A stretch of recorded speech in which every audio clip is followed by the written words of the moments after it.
Je m'appelle Malo Tresca et je suis journaliste au service religion du quotidien La Croix. Chaque jour, je monte les marches de la rédaction, au 2e étage du siège de Bayard Presse, rue Barbès, à Montrouge. Au cœur de la rédaction de La Croix, on trouve le service religion. C'est une sorte de niche qui n'existe nulle part ailleurs. Là, des experts sur toutes les confessions s'activent, se frayent un chemin entre les questions d'actu et des convictions plus intimes. Ils éclairent les points de friction entre la foi et la société. Ils organisent des dialogues entre les communautés.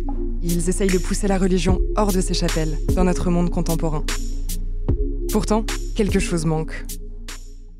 Pour exister, il faut s'imposer, ou en tout cas, il faut prendre la parole, et c'est pas commun de prendre la parole en tant que femme sur les religions. Dans nos colonnes, les femmes sont souvent assez peu représentées. Quand on donne la parole aux femmes, eh bien, c'est toujours les mêmes femmes qu'on va aller interroger. Ça va toujours être les mêmes qui vont prendre la parole, qui ont une parole très savante. Ou alors, ce sont toujours un peu les mêmes qui s'expriment. Alors entre nous, on se demande, qu'est-ce qui coince ?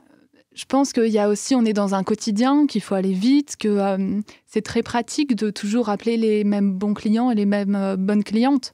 C'est ce qu'il y a de plus efficace. Est-ce que c'est la faute des institutions religieuses, plutôt surreprésentées par des hommes ?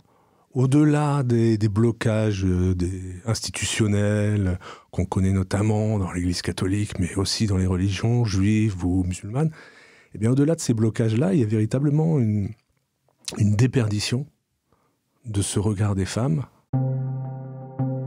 C'est un peu comme si les croyantes se sentaient moins légitimes à parler de leur foi. Comme si elles doutaient plus souvent de leurs paroles que les hommes.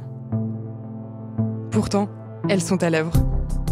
C'est une musulmane qui décide de prier aux côtés des hommes. C'est une catholique sur les ronds-points avec les gilets jaunes.